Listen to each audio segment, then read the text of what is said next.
근데 이번에 상법을 개정을 해가지고 이 부분을 확대 개편을 함으로써 일종의 제어 장치를 뒀다는 거죠. 사실 이거는 코리아 디스카운트를 해소하고 한국 자본시장의 투명성을 올리는 데 있어가지고 굉장히 잘한 개정이다 이렇게 생각을 합니다. 예. 그 이것 때문에 재계에서는 계속 그간 반발을 많이 했었거든요. 이렇게 그러니까 되면 뭔 반발을 했는데 뭔 반발을 했죠 도대체.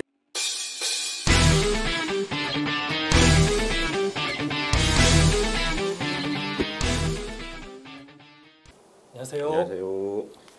예, 안녕하세요. 재벌을 바꾸는 시간 재밭이 진행을 맡은 경제정책팀 권오인 국장입니다. 근데 재밭이는 재벌의 문제를 들여다보고 또 재벌을 바꾸는 방법을 알아보는 시간인데요. 1편으로 찍었던 게 특히 재벌 기업들의 일감 몰아주기 편이었습니다. 그 사익 편취 문제가 되게 심한데 그 분야에 대해서 이제 여러 가지 제도적인 문제 또 실제 공정위에서 조사했던 그런 사례까지 저희가 같이 좀 설명을 드렸습니다. 오늘 역시 2차 또 패널로 우리 재밭이 전문 패널 재벌개혁위원장님 예. 조현성 교수님 모셨는데 좀 평 간단하게 좀 부탁드립니다. 예, 인사와 함께. 경실련 재벌개혁위원장을 맡고 있습니다. 조현성입니다.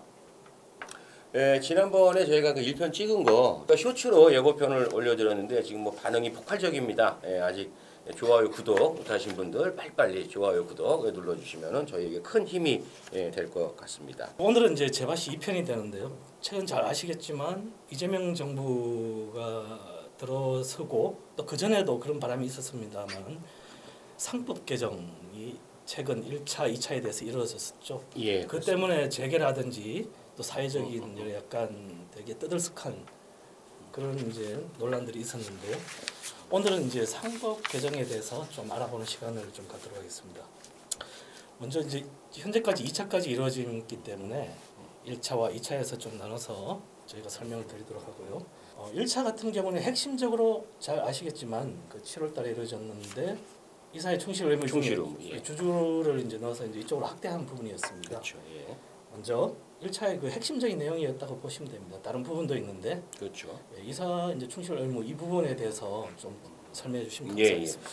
그 이사회 충실 의무를 확대한다. 그러면 충실이라는 말이 사실은 이제 신의를 지켜서 행동을 한다 이제 그런 의미잖아요. 사실은.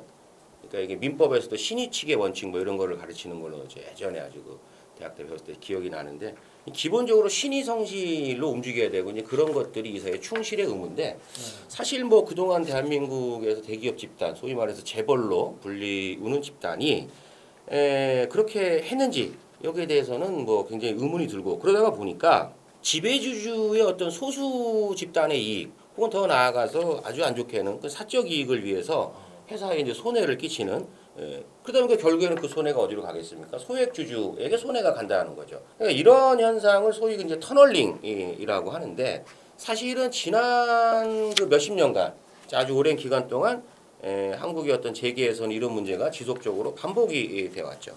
그래서 지배주주의 통제하에 특히 이제 그 회사나 이런 거를 물적 분할을 통해 갖고 핵심 계열사 여기서 말하는 핵심은 이게 무슨 코어 경쟁력의 핵심이라기보다는 이제 특정 집단의 이해관계가 아주 첨예하게 얽혀있는 이런 핵심 계열사 내에서 알짜 사업부를 떼내서 중복 상장을 시키고 이를 통해 갖고 총수 개인 소유 회사에 뭐 이걸 헐값으로 또 합병을 시키고 또 지분율이 낮은 계열사와 총수 회사 간의 내부 거래를 통해서 지배주주의 사익을 추구하는 방식 이런 것들이 횡행해 왔다는 겁니다. 이거는 결과적으로 다른 주주의 이익을 침해하는 일이고 이런 일이 실제로 비일비재했다라고 볼 수 있는 거죠. 그래서 이 사회가 전체 주주, 총주주의 이익을 보호하기 위해서 이러한 지배주주의 전횡을 막는 역할을 해야 하지만 아시다시피 이 사회라고 하는 것도 한국 재벌의 이 사회가 상당히 왜곡된 구조를 가지고 있다는 거죠. 그러니까 지배구조 전체가 이렇게 왜곡이 되어 있기 때문에 지배주주한테 복종을 하는 거예요. 그러니까. 우리가 무슨 뭐 사회이사 누가 뭐 어디를 갔다 뭐 들으면은 안 봐도 뭐 대부분의 내용이 예상이 되는 게 만약에 어떤 사회이사가 어디 가고 뭐 크게 싸우고 문제 제기를 했으면 언론에서 그거를 안 다룰 수가 없어요. 한국 사회 같은 경우는요. 워낙에 드문 일이니까. 근데 우리가 한 번도 신문 지면이라든가 지상파 뉴스라든가 주요 종편 뉴스를 통해서 그런 얘기를 들은 적은 없죠. 그거는 뭡니까? 지배주주의 쉽게 말하면 그냥 거의 복종하는 그런 기업 문화가 있기 때문에 독립성이 사실은 정확하게 없다.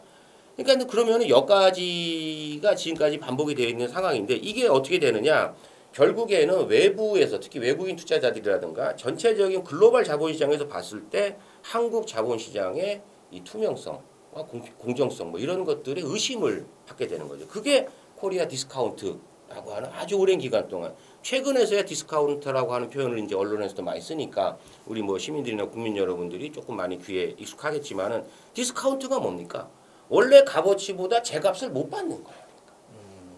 그러니까 이번에 무슨 뭐 PBR 문제 같은 것도 보면 알겠지만 뭐 대만 기업이나 이런 기업들 뭐 7, 80 갈 때 우리 아직 뭐 2, 뭐 3, 뭐 이러고 있어요 지금 우리 기업들이. 사실은 훨씬 우량한 기업이고 경쟁력이 있지만은 그렇게 제대로 된 평가를 받지 못한다. 왜 그러냐? 그런 것을 코리아 디스카운트라고 부르고 거기에 배경에는 이 왜곡된 지배주주, 지배구조가 있었고, 근데 이번에 상법을 개정을 해가지고 이 부분을 확대 개편을 함으로써 일종의 제어 장치를 뒀다는 거죠. 사실 이거는 코리아 디스카운트를 해소하고 한국 자본시장의 투명성을 올리는 데 있어가지고 굉장히 잘한 개정이다 이렇게 생각을 합니다. 예. 이것 때문에 재계에서는 계속 그간 반발을 많이 했었거든요. 이렇게 그러니까 되면 뭔 반발을 했는데 뭔 반발을 했죠 도대체. 이렇게 되면 반대로 이렇게 생각하는 거죠. 이게 당연히 주주권 강화하고 또 소수주의 이익을 위해서는 이게 필요한데. 그렇죠. 예. 근데 재계에서는 이걸 하게 되면 뭐 기업들이 경영권이 흔들릴 수도 있다든지 이런 부분에 있어서 문제제기를 했던 것 같습니다. 그렇죠. 그런 문제 제기는 기존의 이 권리 뭐랄까 어떤 이 지배 구조를 장악하고 있던 그 일종의 뭐 기득권 내지 힘 뭐 이런 거라고 한번 표현을 해볼까요? 그러면은 이해는 돼요.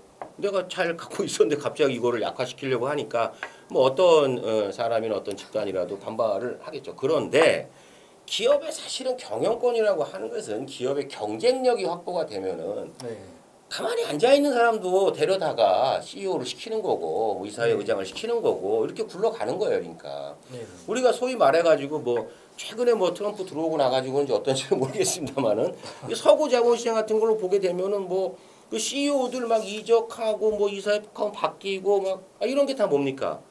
지배 구조가 투명하기 때문에 실제 회사를 잘 살릴 수 있는 사람, 그 기업의 경쟁력을 담보할 수 있는 사람, 소위 말해서 능력과 역량이 있는 사람 위주로 굴러가게 된다는 거죠.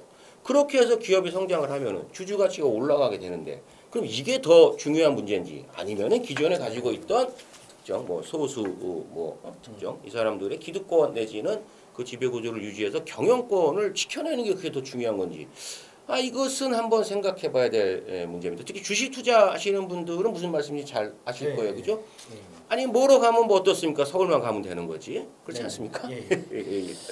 그래서 이재명 정부가 잘 아시겠지만 그 코스피 지수 5천 시대를 5천 열겠다. 시대.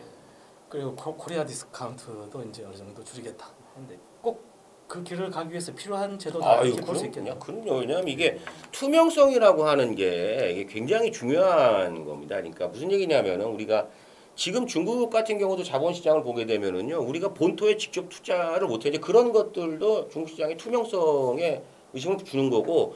인도도 뭐 굉장히 급격하게 성장을 하고 지금 뭐 인구 기반으로 해갖고 뭐 어쩌고 있지만은 사실 거기에 금융시장에 대한 투명성, 이거 주식 좀 하시고 하시는 분 다 아시겠습니다만 굉장히 퀘스천 마크인 거죠. 그러니까 왜 그렇게 불투명하게 보이느냐 이거 알 수가 없다는 거죠. 불안정하다는 겁니다. 그러니까 정책이라는 게 일관성이 있어야 되고 기업의 의사결정도 일관성이 있어야 되는데 이게 일관성이라고 하는 건 시장의 경쟁력을 기반으로 해서 굴러가야 되는 거 아니겠습니까? 근데 이게 특정 집단의 이해관계로 굴러간다. 그건 정책의 일관성이 없는 거예요. 그러니까. 네. 하여튼 1차 이제 상법 개정, 특히 이사 충실 의무 확대 이 부분에 대해서 잘 설명해 주신 것 같고요. 그 외에도 1차 때 여러 가지 뭐 일부 뭐 전자투표제 강화라든지 이런 부분들이 있었습니다. 그게 핵심이기 때문에 이제 그쪽을 말씀드렸고, 그럼 이번에는 이제 2차 상법 개정이 또 있었죠.